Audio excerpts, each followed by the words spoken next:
자, 어떻게 휴식 좀 취하셨나요? 자, 우리 지난 시간에는 우리 사회복지 실천 현장의 이해와 또 사회복지사의 역할에 대해서 한번 살펴보는 그런 시간을 가졌습니다.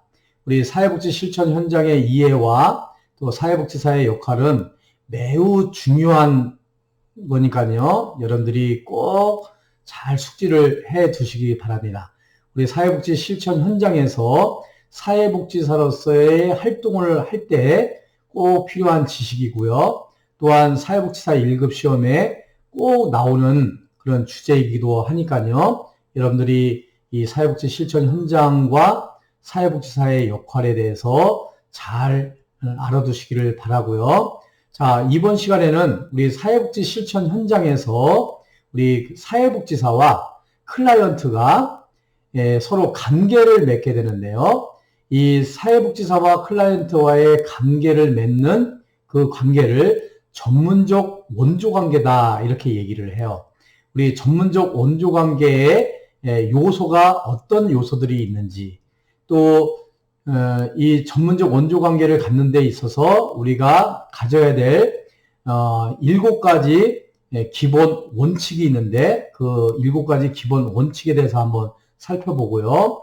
우리 사회복지사와 클라이언트 간의 관계를 맺는 데 있어서 방해하는 요소들이 무엇인지 그 방해하는 요소들을 어떻게 다뤄야 되는지에 대해서 중심으로 해서 오늘 수업을 진행을 하도록 하겠습니다. 자, 지금부터 이제 파워포인트를 띄워놓고 수업을 진행을 할 테니까요. 이번 시간도 마찬가지로 자, 두 주먹을 푹 끈쥐고 오늘 아주 중요한 그런 강의 내용이니까요. 여러분들이 꼭 숙지를 잘 해주시기를 부탁을 드리겠습니다. 자, 제7장 관계의 이해입니다. 오늘은 사회복지사와 클라이언트 간의 관계를 한번 이해하는 그런 시간을 갖도록 하겠습니다. 자, 목차는요, 제1장 사회복지 실천과 관계에 대해서 한번 살펴보고요. 이 두 번째는 전문적 원조관계의 기본 요소에 대해서 한번 살펴보고, 세 번째는 전문적 원조관계의 기본 원칙 7가지에 대해서 한번 살펴볼 것입니다. 네 번째는 변화를 방해하는 관계와 또 그 관계를 다루기에 대해서 한번 살펴볼 테니까요. 오늘은 이 전문적 원조관계에 대해서 이해하는 그런 시간을 갖도록 하겠습니다. 자, 사회복지 실천과 관계입니다. 우리 사회복지 실천에서의 관계라는 것은 일반적으로 사회복지사와 클라이언트와의 관계를 의미를 하고 있어요.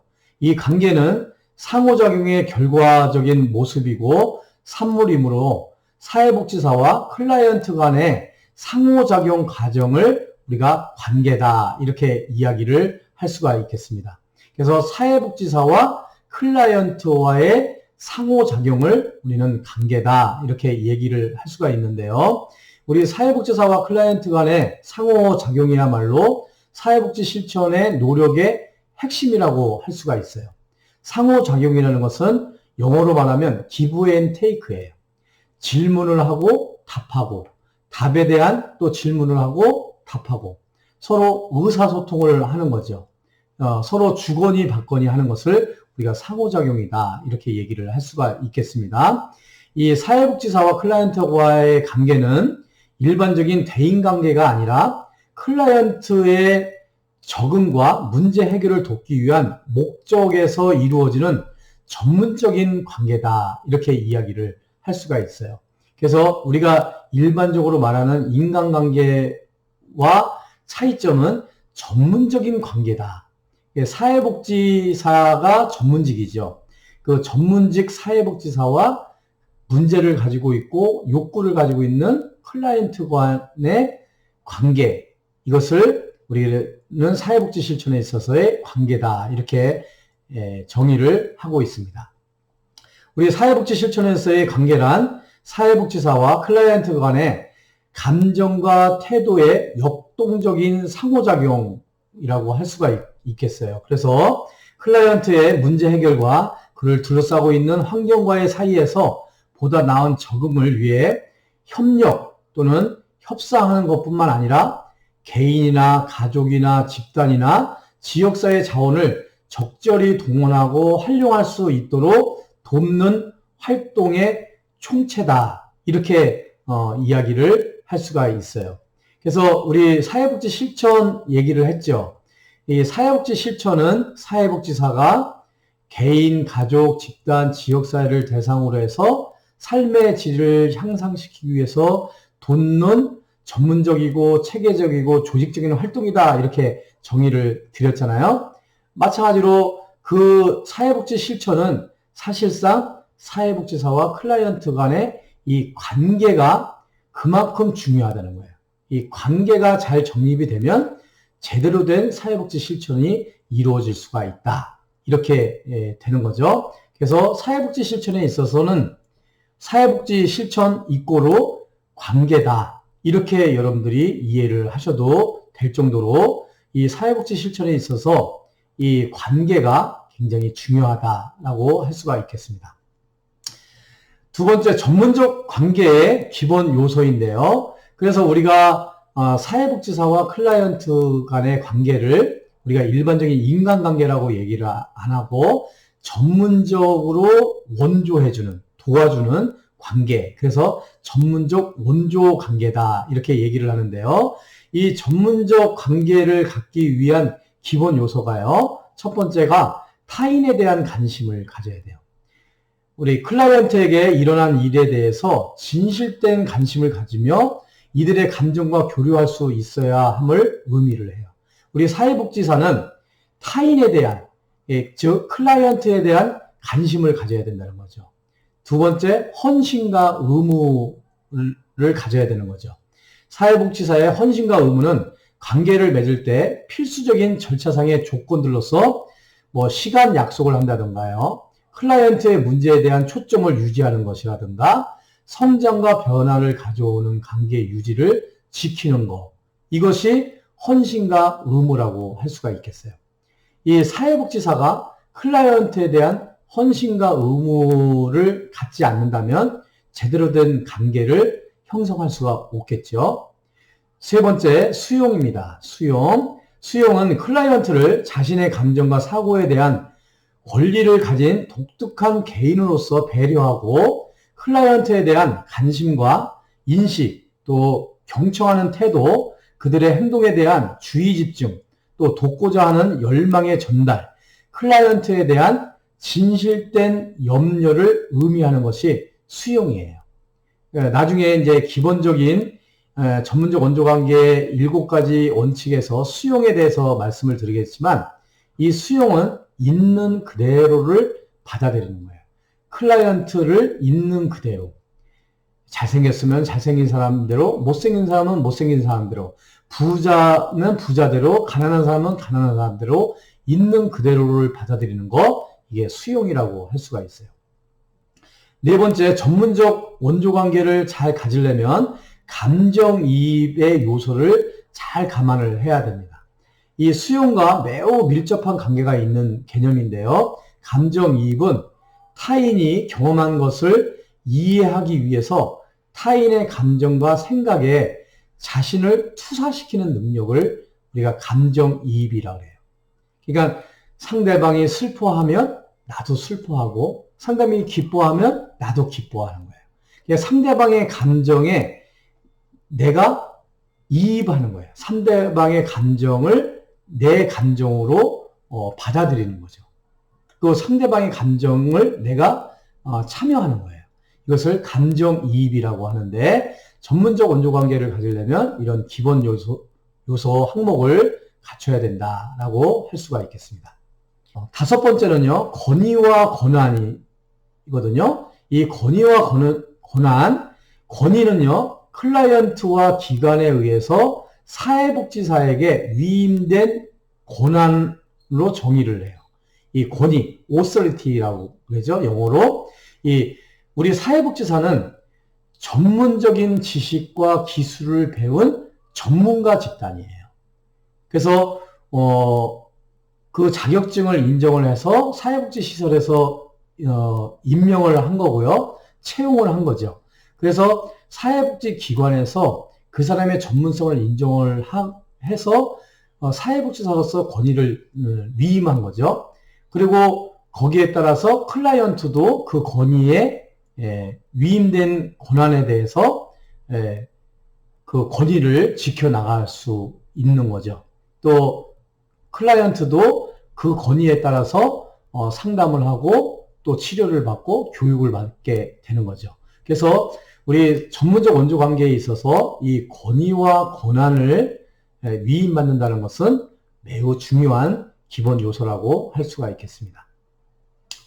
또 여섯 번째, 진실성이에요. 진실성이라는 것은 진실이라는 거죠. 솔직성과 관련된 개념으로 정직성, 믿음직함, 가장되지 않는 것, 그리고 신뢰감, 그리고 진실함과 같은 뜻을 함축된 용어가 진실성이에요. 그래서 우리 전문적 원조 관계에 있어서 사회복지사와 클라이언트 간의 관계를 가질 때 이 진실함이 있어야 돼요. 믿음직하고 정직하고 그리고 신뢰관계를 구축을 해야만 클라이언트가 사회복지사를 믿고 의지할 수가 있죠. 그리고 그 사회복지사가 개입을 했을 때 그 개입의 효과가 극대화될 수 있는 요소 중에 이 진실성을 얘기를 할 수가 있어요. 자, 일곱 번째, 그 밖에 요구되는 전문가적인 자질 중에서 창조성이 있습니다. 창조성. 창조성은 클라이언트의 문제 상황에 대한 해결책에 대해서 개방성을 유지하면서 최선의 해결책을 찾기 위해 자신을 개방하는 거예요. 그래서 사회복지사는 자기를 관찰하는 능력이 요구되죠. 그래서 이 창조성이야말로 클라이언트에게 믿음을 줄 수가 있고요. 또 자신을 오픈하면서 함께 전문적인 원조 관계를 가질 수 있다. 이렇게 얘기를 하고요. 또한 민감성 또한 필요한 전문가적인 자질이에요. 민감하다 이렇게 얘기하잖아요. 클라이언트의 어떤 일에 대해서 민감하게 반응할 수 있는 그런 자질을 우리 사회복지사는 갖춰야 된다. 이렇게 이야기를 할 수가 있겠습니다.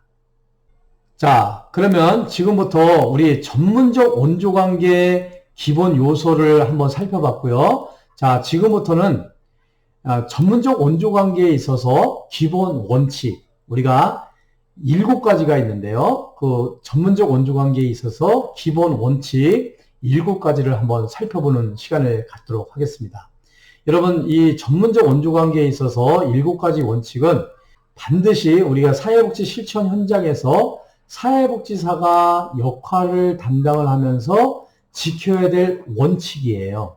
그래서 이 7가지 원칙은 기본적으로 여러분들이 외우셔야 됩니다. 그리고 그 개념이 무엇인지 또 7가지 원칙을 지키기 위해서 우리 사회복지사가 어떻게 그 원칙을 지켜야 되고 어떤 역할을 해야 되는지를 알았으면 좋겠습니다. 이 전문적 원조관계에 있어서 7가지 기본 원칙은 사회복지사 1급 시험을 볼 때도 많이 나오는 그런 주제이기도 해요. 매년마다 한두 문제씩 꼭 이렇게 나오는 그런 원칙이거든요. 그래서 여러분들이 실제 사회복지 실천 현장에서 꼭 여러분들이 활동을 하는데 필요한 원칙이면서도 나중에 사회복지사 1급 시험을 볼 때도 아주 필요한 지식이니까요. 꼭 외워두시면 좋겠습니다. 자, 우리 7가지 원칙인데요. 이렇게 외우도록 하겠습니다. 개의, 통수, 비자비. 이렇게 개의, 통수, 비자비. 이렇게 7가지 원칙인데요. 첫 번째, 개가 개별화의 원칙입니다. 개별화의 원칙. 이 개별화라는 것은요, 클라이언트 개개인의 독특한 자질을 알고 이해하는 일이면서 보다 나은 적응을 할 수 있도록 개개인을 도와줌에 있어서 클라이언트가 처해 있는 상황에 따라서 상이한 원리나 방법을 활용하는 것을 개별화의 원리다. 이렇게 말씀을 드릴 수가 있어요. 개별화. 개별화는 개인, 그러니까 우리가 A, B, C, D, E, F, G 이렇게 개인의 클라이언트가 있다고 하면은 A는 A와 B, C, D, E, F가 다 달라요. 성장한 배경도 다르고 살아온 상황도 다르고 또 문제나 욕구가 다 다르죠.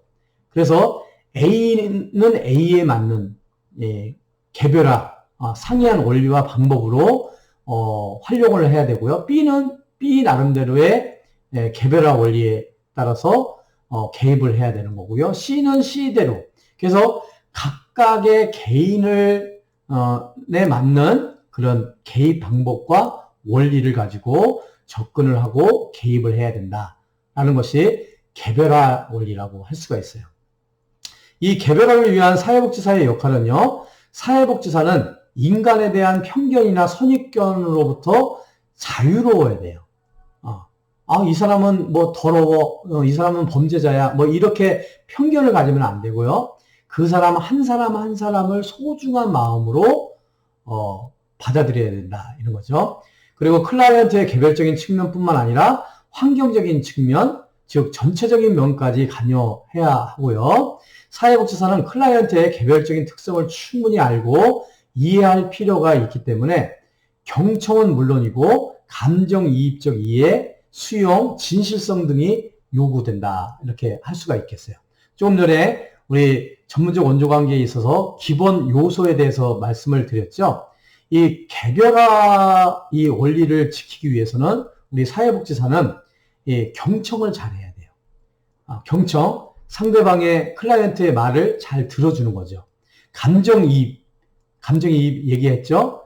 슬퍼하면 같이 슬퍼하고 기뻐하면 같이 기뻐해주는 그 감정이입적 이해, 또 수용, 진실성을 가져야 된다.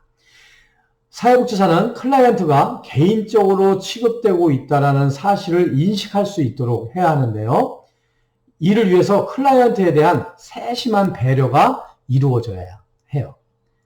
그래서 모든 사람들은 군중 속에 나를 바라보기를 원하는 것보다는 나 한 사람만을 바라보기를 원하는 그런 욕구들이 있죠. 그래서 우리 사회복지사들은요, 기본적으로 그 클라이언트 한 사람의 소중함을 인식하고 그 한 사람에 따른 그 상이한 원리와 방법으로 개입하고 또 활용할 수 있는 그런 능력을 갖춰야 되고요. 그런 사회복지사의 역할을 해야 된다, 이렇게 말씀을 드릴 수가 있겠습니다. 자, 두 번째요. 우리 개의 통수 비자비, 이렇게 7가지 원칙인데요. 첫 번째 개별화 얘기했죠. 의예요. 개의, 의도적인 감정 표현이에요. 의도적인 감정 표현. 이거 좀 외우기가 어려울 수도 있어요. 이렇게 외우시면 돼요. 의도적으로 감정을 표현하게 한다. 우리 사회복지사는 클라이언트한테 의도적으로 감정 표현을 할 수 있도록 해야 된다. 그러니까 클라이언트의 자기 감정, 특히 부정적인 감정을 자유롭게 표현할 수 있도록 해야 된다라는 거예요. 그래서 대부분의 클라이언트들은 자기가 잘하는 거, 긍정적인 거, 이런 것들은 자연스럽게 얘기를 하지만 자기가 수치스럽고 열등감이 있고 또 밝히기가 어려운 얘기들은 사회복지사한테 얘기를 안 하려고 하겠죠. 그런데 정확한 사회복지사와 클라이언트의 관계에 있어서 정확한 개입이 이루어지려면 이런 감정적인, 부정적인 감정까지도 표현을 할 수 있도록 우리 사회복지사의 역할이 굉장히 중요하다라는 거죠.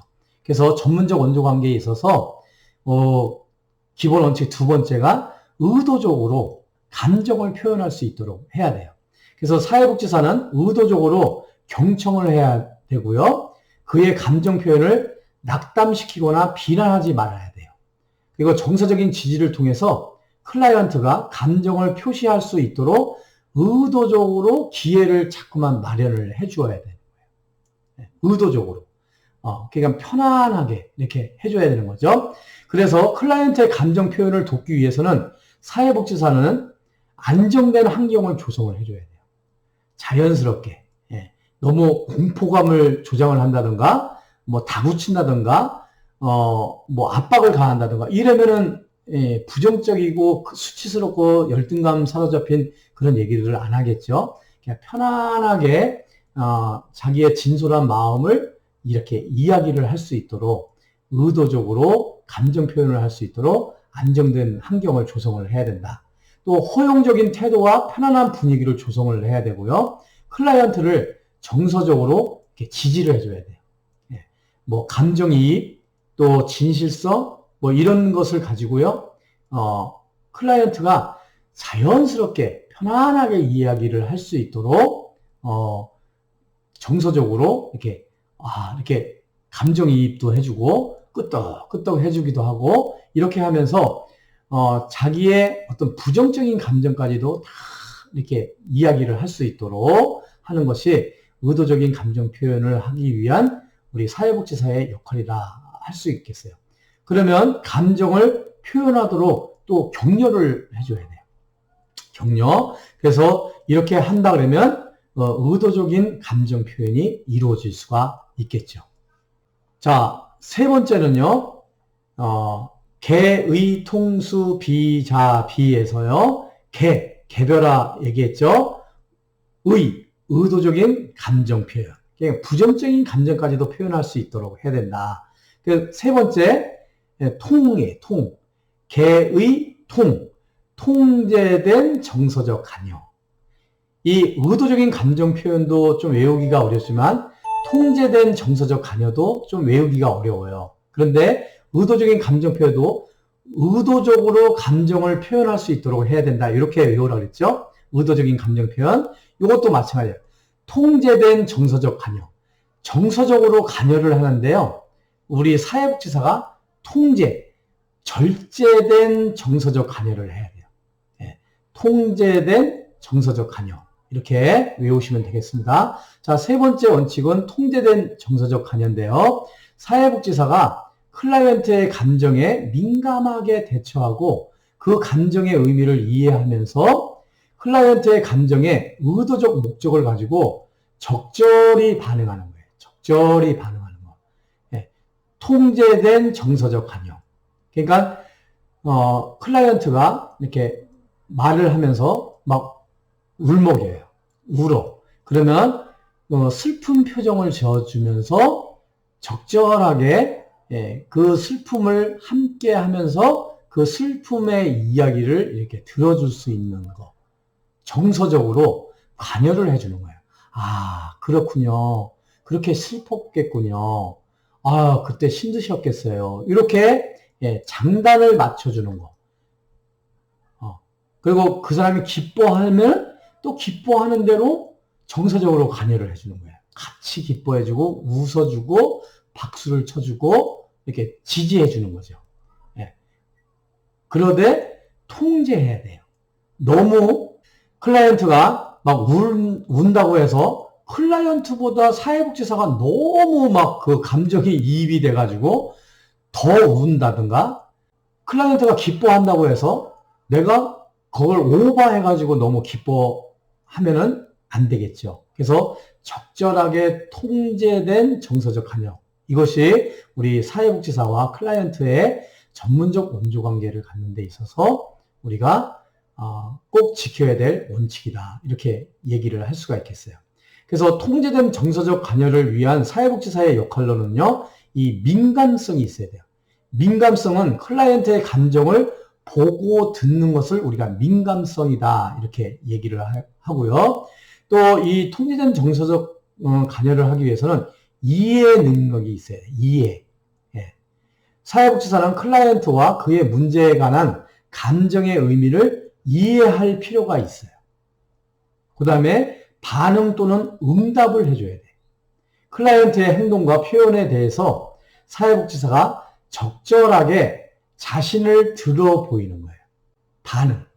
아, 그렇군요. 아, 잘 됐네요. 그래서 그 다음에는 뭐예요? 이렇게 추임새를 맞추는 거. 이것을 반응 또는 응답이라고 할 수가 있겠어요. 그래서 우리 통제된 정서적 관여를 할 때 사회복지사와 클라이언트가 전문적 원조관계를 갖는 데 있어서 지켜야 될 세 번째 원칙이다. 이렇게 이야기를 할 수가 있겠습니다. 자, 그 다음에 이제 수용이거든요. 수용. 자, 우리 7가지 원칙 얘기했어요. 전문적 원조 관계를 갖는 데 있어서 7가지 원칙. 개, 의, 통수, 비, 자, 비. 이렇게 7가지 얘기했는데, 개별화, 의도적인 감정 표현, 세 번째, 통제된 정서적 관여. 네 번째, 수용이에요. 수용. 자, 수용은요, 클라이언트의 있는 그대로의 모습을 받아들이는 것을 우리가 수용한다, 이렇게 얘기를 해요. 사회복지사가 클라이언트의 강점과 양점, 또 바람직한 성격과 그렇지 못한 성격, 또 긍정적인 감정과 부정적인 감정, 건설적이거나 파괴적인 태도 및 행동 등을 그대로 이해하고 다루어 나가는 하나의 행동 원칙이 수용이에요. 수용. 자, 수용한다는 것이 클라이언트의 일탈적인 태도나 행동을 시인한다, 인정해준다는 의미는 아니에요.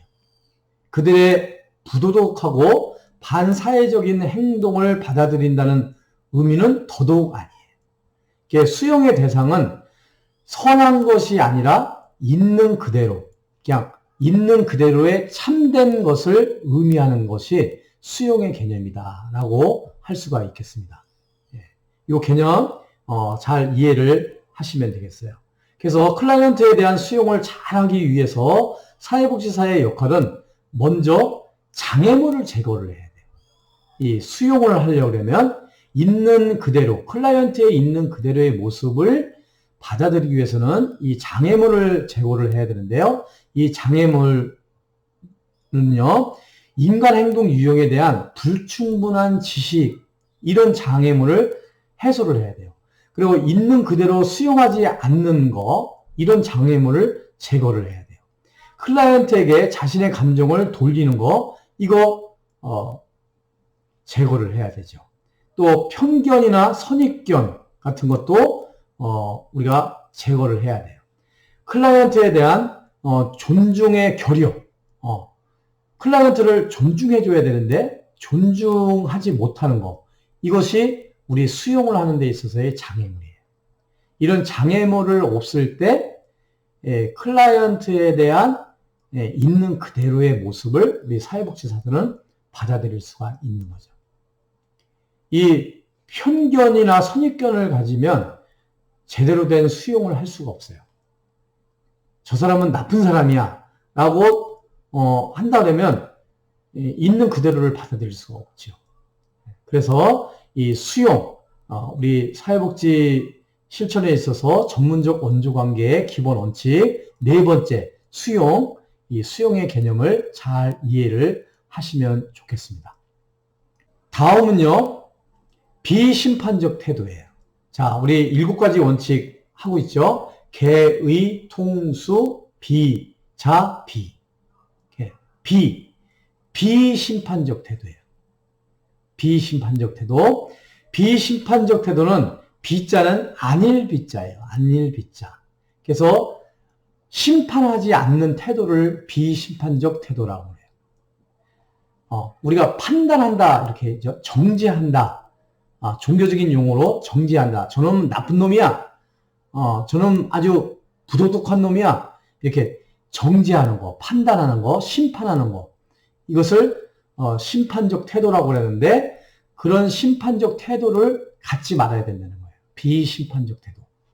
클라이언트의 문제나 욕구 발생의 원인에 대해서 클라이언트 자신이 책임이 있는가 없는가, 있다면 어느 정도인가 등을 지나치게 단정적으로 표현하거나 심판해서는 안 된다는 거예요. 우리 사회복지사는 클라이언트를 바라볼 때 클라이언트를 판단하거나 심판하면 안 돼요.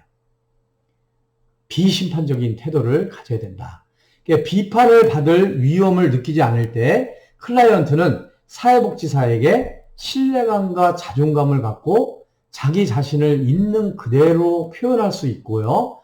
진정한 자신의 욕구와 문제를 자유롭게 토의를 할 수가 있어요. 아까 의도적인 감정 표현 있죠? 이 의도적인 감정 표현, 부정적인 감정까지도 표현할 수 있도록 하기 위해서는 사회복지사가 비심판적 태도를 가져야 돼요.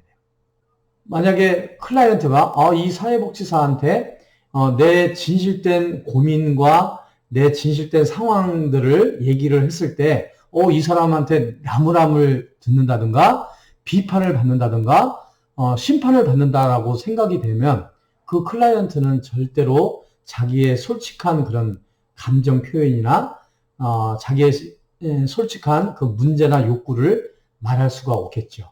그래서 반드시 우리 사회복지사는 전문적 원조 관계를 가질 때 클라이언트와 사회복지사는 이런 비심판적 태도를 가지고 관계를 맺어야 된다라는 거죠. 비심판적 태도에서의 사회복지사의 역할은 비심판적인 태도를 전달하기 위해서 충분히 수용해야 돼요. 수용하면서 적절한 치료적 관계를 유지해서 자신의 문제를 개방하도록 하고 자신의 문제를 직시하도록 함으로써 궁극적으로 사회에 적응할 수 있도록 도와줘야 돼요. 사회복지사는 클라이언트에 대해서 비난할 의사가 없다는 것을 언어적으로 또 비언어적인 메시지로 전달해서 그가 알 수 있도록 해야만 사회복지사에 대한 클라이언트의 신뢰감을 가질 수 있게 돼요. 그래야 이 비심판적인 태도를 가지고 있다. 이런 것을 클라이언트한테 비춰줬을 때, 이 클라이언트는, 의도적인 감정 표현을 할 수가 있고, 자기의 솔직한 그런 욕구나 문제를 이야기를 할 수가 있게 되겠죠. 자, 우리 전문적 원조 관계의 기본 원칙에 대해서 지금 살펴보고 있는데요. 개의 통수 비자 비 이렇게 했을 때 자예요. 자, 개별화, 의도적인 감정 표현, 3 통제된 정서적 관여, 수용, 자, 비심판적 태도, 그리고 자기결정이에요. 자기결정이라는 것은 클라이언트 스스로가 선택하고 결정하는 것을 얘기를 해요. 자, 클라이언트는 스스로 선택하고 결정을 내릴 수 있는 자유로운 권리와 욕구를 갖고 있다는 점을 인식하는 거, 이게 자기결정이에요. 이게 클라이언트가 사회복지사한테 왔을 때 상담을 해서 이제 개입에 들어가요. 그러면 그 개입을 할 때 사회복지사가 이렇게 하세요 라고 하는 것이 아니라 A 방안이 있고 B 방안이 있고 C 방안이 있는데 이 중에서 클라이언트께서 선택하고 결정을 하세요 라고 하는 것이 맞다 이거죠. 그러니까 자기결정은 사회복지사가 결정해 주는 게 아니라 클라이언트가 선택하고 결정할 수 있도록 해주는 거, 이것을 자기결정이라고 해요. 이 자기결정은 우리 사회복지에 있어서 아주 기본적인 가치이고요. 또 우리 인간관계를 이 전문적인 원조관계를 가질 때 기본 원칙이라고 할 수가 있어요. 클라이언트 또한 자기 삶을 결정할 수 있는 잠재적 능력과 자유를 가지고 있다는 믿음과 존경심을 갖고 클라이언트가 자기 삶의 주체이기를 원한다는 것을 의미하고 있어요. 자기결정의 원리는 사회복지사가 클라이언트를 위해서 무엇을 해주는 것이 아니라 클라이언트와 함께 해결해 나가는 것을 의미하므로 전문적 원조관계에 있어서 동반자 의식을 강조하는 거예요.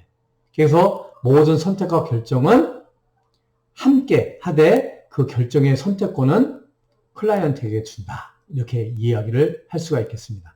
그래서 클라이언트가 자기 결정을 잘 할 수 있도록 돕기 위한 사회복지사의 역할로서는요, 클라이언트가 그의 문제와 욕구에 대해서 관점을 가지고 명확하게 보도록 도와줘야 돼요. 클라이언트에게 지역사회에 활용 가능한 자원에 대해서 잘 알려줘야 돼요. 클라이언트가 현명한 결정을 할 수 있도록 필요한 제반 자원을 발견하고 활용하는 것을 도와줘야 돼요. 클라이언트가 성장하고 스스로 자신의 문제를 해결할 수 있는 환경을 만들어줘야 돼요. 그래서 욕구를 가지고 있고 문제를 가지고 있는 클라이언트에게 사회복지사가 해주는 것이 아니라요. 고기를 잡아다가 물고기를 잡아다가 주는 것이 아니라 물고기를 잡을 수 있는 그런 방법과 수단을 제공해주고 도와주는 역할들을 하는 것이 자기결정이다. 이렇게 얘기를 할 수가 있겠습니다.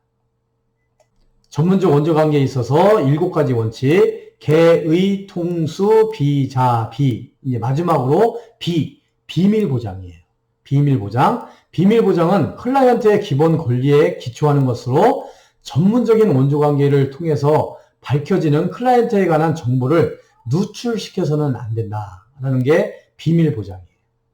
사회복지사의 윤리적인 의무이고요. 성공적인 사회복지 실천 관계 유지를 위해서 반드시 필요한 거고요.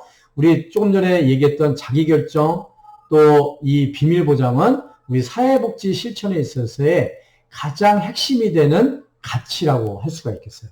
그리고 윤리적인 의무이기도 해요. 그래서 비밀보장, 클라이언트로부터 안 비밀은 밖에다가 누출하면 안 되는 거죠. 자, 클라이언트의 권리는 절대적인 것만은 아니에요. 때로는 비밀보장을 이렇게 누설해야 될 경우는 있어요. 예를 들어서 우리 사회복지 실천에 있어서 최대 가치, 생명 존중의 가치가 있거든요. 자살을 하겠다. 난 자살을 하겠다. 난 지금 나가서 약을 먹고 죽겠다라고 했다 그러면 그것을 방지를 해야 되죠. 그것은 비밀 보장의 원칙에서 벗어나는 얘기예요. 비밀 보장보다도 더 중요한 것은 생명 존중의 원칙이거든요. 때로는 클라이언트의 비밀은 그 기간 내에서나 다른 기관 전문 직원에게 밝혀야 할 경우가 있는데요. 이때는 클라이언트에 대한 동의가 선행되어야 하고요. 모든 직원에게 비밀 보장의 의무가 동등하게 부여가 되게 돼 있습니다. 자, 그래서 여기까지 해가지고 우리 사회복지사와 클라이언트의 전문적 원조관계에 있어서 우리가 7대 기본 원칙, 개, 의, 통수, 비, 자, 비에 대해서 한번 살펴봤습니다. 자, 한번 해볼까요? 개별화, 의도적인 감정 표현, 통제된 정서적 관여, 수용, 비심판적 태도, 자기결정, 비밀보장. 이렇게 7가지 원칙에 대해서 살펴봤는데요. 기본적인 그 원칙의 개념과 또 그 개념을 지키기 위한 우리 사회복지사의 역할에 대해서 알아두시면 우리 사회복지 실천 현장에서 여러분들에게 많은 도움이 될 뿐만 아니라 나중에 사회복지사 1급 시험을 볼 때도 많은 도움이 되리라고 생각을 합니다. 이 전문적 원조관계에 있어서의 7대 원칙 보면요. 클라이언트의 욕구 중에 개인으로 처우를 받고 싶은 욕구가 있을 경우에는 개별화의 원칙이에요. 감정을 표명하고 싶은 욕구에 대해서는 의도적인 감정 표현. 문제에 대한 공감적 반응을 얻고 싶은 욕구는 통제된 정서적 관여가 여기에 관련된 원칙이라고 할 수가 있겠어요. 그 다음에 가치 있는 인간으로 인정받고 싶은 욕구들이 있죠. 클라이언트들 중에서 이것은 수용이에요.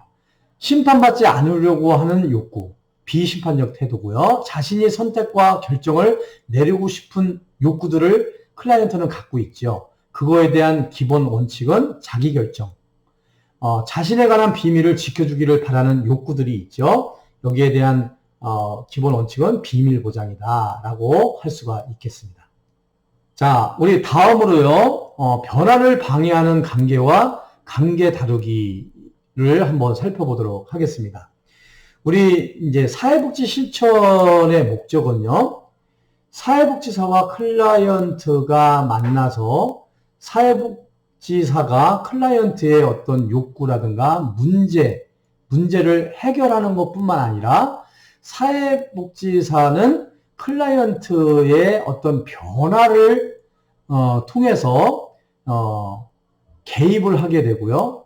개입을 통해서 변화를 이끌어내야 되는데요. 이 사회복지사와 클라이언트가 전문적인 원조관계를 가질 때 이 변화를 방해하는 그런 관계가 있어요. 그래서 그 관계는 무엇이 있는지 한번 다뤄보고요. 그 관계를 어떻게 다루는지 한번 살펴보도록 하겠습니다. 자, 변화를 방해하는 관계. 우리 사회복지사와 클라이언트 간의 변화를 방해하는 관계. 첫 번째가 불신이에요. 신뢰감이 없는 거죠. 클라이언트의 불신은 거의 대부분 이전의 중요한 다른 관계에서 비롯될 수가 있어요. 지나온 삶의 과정에서 격려나 인정을 받지 못한 사람들은 비난하거나 거부하거나 상처를 미리 예상해서 방어적인 태도를 보이게 돼요. 그래서 클라이언트의 자기 노출이 어려워져서 더 이상의 변화를 기대할 수 없을 경우가 발생이 되고 있습니다. 그래서 사회복지사와 클라이언트 간의 전문적인 원조관계를 가질 때는 신뢰감이 굉장히 중요해요. 이 신뢰감을 갖게 하는 것을 우리가 라포 형성이라고 해요. ROPPORT.